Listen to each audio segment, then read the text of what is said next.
عليكم ورحمة الله وبركاته. ازيكم يا حبايبي؟ يا رب دايما تكونوا بخير. شايفين البانيه وجماله؟ طبعا البانيه ده مقطعاه زي ما انتم شايفين شرايح طولية كده. التقطيع الجميل الحلو ده. وطبعا بعد ما غسلته في المحلول اللي احنا متعودين عليه وقطعته وحطيته زي ما انتم شايفين على التوابل الحلوة دول. نص معلقة كبيرة من كل حاجة زي ايه: كاري وكركم، كزبرة ناشفة، توم باودر وبصل باودر، بابريكا، توابل فراخ، فلفل اسمر، ملح ابيض، كله نص معلقه كبيره. ربع معلقه صغيره بس الجنزبيل، هو الوحيد اللي ربع معلقه صغيره جنزبيل. تمام، كل ده هيتقلب على بعضه وايه ويتبل مع ايه بقى: معلقتين زيت زي ما انتم شايفين، ومعلقتين خل كبار، معلقتين زيت كبار ومعلقتين خل كبار. لو عندك زبادي بقى حطي علبه زبادي، كنت لسه ما عملتش الزبادي صراحه فايه، لو عندك حطي علبه زبادي بتخليها طريه كده وجوسي الفراخ وجميله وطعمه وجميل. عندك صويا صوص حطي معلقتين، ساعات انا كذا مره عملتها معاكم كنت بحط لها صويا صوص. اركنيها بقى على جنب او حطيها في التلاجة بقى ايه من يعني تاني يوم. يعني لو انت هتحطيها في التلاجة يبقى هتبيتيها، يعني هتحطيها في التلاجة طبعا، لكن لو انت هتعمليها في ساعتها وجو شتاء او كده ممكن تخليها ساعتين على جنب. بس انا صراحة دايما بحطها في التلاجة، سواء قعدتها ساعتين او بيتها بحطها في التلاجة وتتبل بقى براحتها لغاية قبل ميعاد الغدا بقى براحتي. تمام.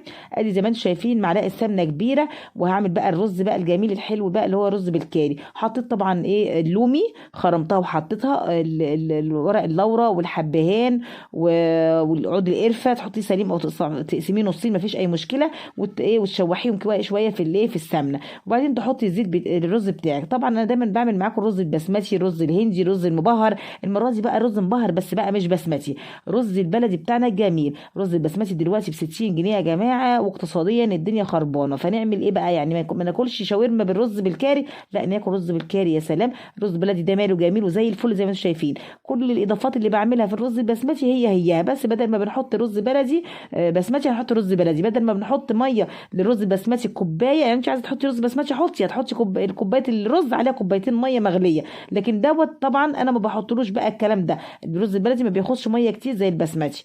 تمام.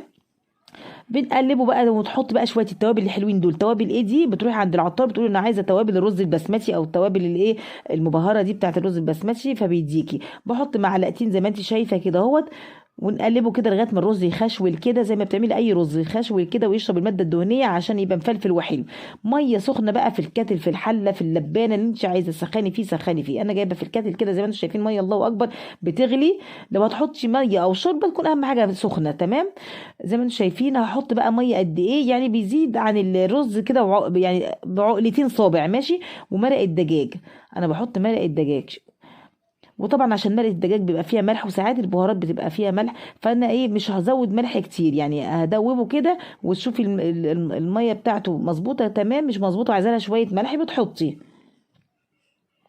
طبعا زي اي رز لما بيتشرب بتوطي عليه.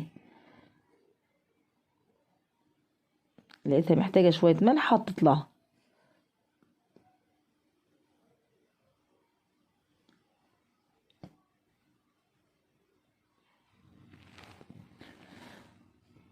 وطينا عليه بقى شمعة عشان خلاص هو بقى ايه الشرب، فوطينا عليه شمعة خالص، او لو انت عندك شياطة حطيها.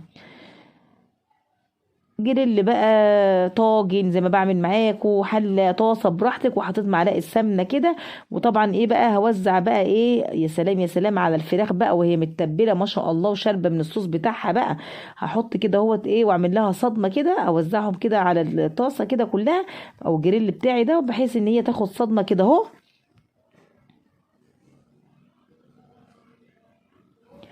زي ما انت شايفه هعمل لها صدمه كده اهوت عشان تبقى ايه جوسي كده وطريه وجميله وما تنزلش ميتها. بصوا اهو بعد شويه كده اهو وخدت وش من الجنب التاني كده والشماعه، اروح مقلباها على الوش التاني، مش قبل ما تاخد وش كده من تحت يا جماعه اروح مقلباها. الله الله الله الله، بيطلع ملحها مظبوط وزي الفل، مش بتحتاج اي حاجه تاني.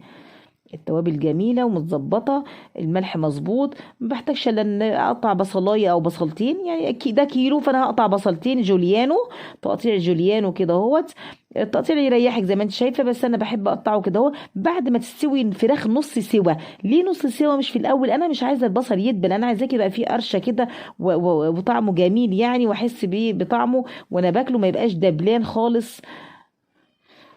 وطبعا في اضافه تانية هحطها بس قبل ما الفراخ تستوي كده بدقيقه، يعني احط اضافه تانية كده قبلها بدقيقه اتنين واقلبه، لان برضو هقول لكم هغشش. كنتوا طبعا شفتوني قبل كده في القناه وعارفين ان انا دايما لما بحط الشاورما بعمل لها بقى فلفل الوان او فلفل اخضر، والشطه اللي موجود عندي بحطه اهو. بصوا بقى المره دي ما عنديش الوان، عندي شطه ورومي، مفيش مشكله. لو عندي احمر واصفر بحط زي ما انت شفتوا قبل كده في القناه وانا بعمل الشاورما بالشاورمه كريب الشاورما، او العيش السوري بالشاورما، او الشاورما نفسها مع الرز البسمتي. يعني بيديها اولا حلوه للمناعه اللي هو الاحمر والاصفر اللي هو الفلفل الحلو، حلو للمناعه. ثانيا بيبقى يعني شكله حلو ولونه حلو كمان وانت في الغرف وكده وفي الاكل.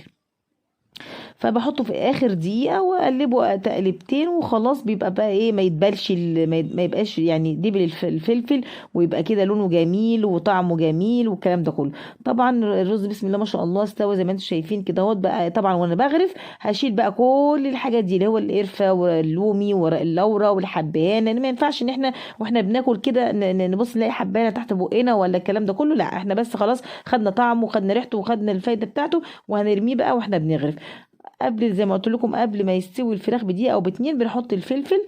ولو انت مش حابه سبايسي ما تحطيش، لكن احنا بنحط الفلفل الشتيت عشان احنا بنحب الحاجه سبايسي، يعني بالمعقول يعني. دقيقتين وهتلاقيه استوى وتغرفي، والف هنا وشفا على قلوبكم. وهو ده يوم ويعدي، وكل سنه وانتم طيبين ورمضان كريم. ممكن تعملي بانيه جنب شويه مكرونه، ممكن تعملي محشي، ممكن تعملي صينيتين رقاق، صينيتين جلاش، ممكن تعملي كبسه الحله الواحده اللي هي الكبسه والفراخ. انا عامله حاجات على فكره حلوه قوي قوي في القناه، لو كتبتوا على كلمه الفيديوهات دوستوا عليها في قناه ملك الفيديوهات، دوسوا كده وبصوا تلاقوا كل الفيديوهات اللي تعجبكم ان شاء الله واللي انتوا عايزينها وتعملوها. وما تنسوش اللايك. انا بحبكم في الله، والسلام عليكم ورحمة الله وبركاته.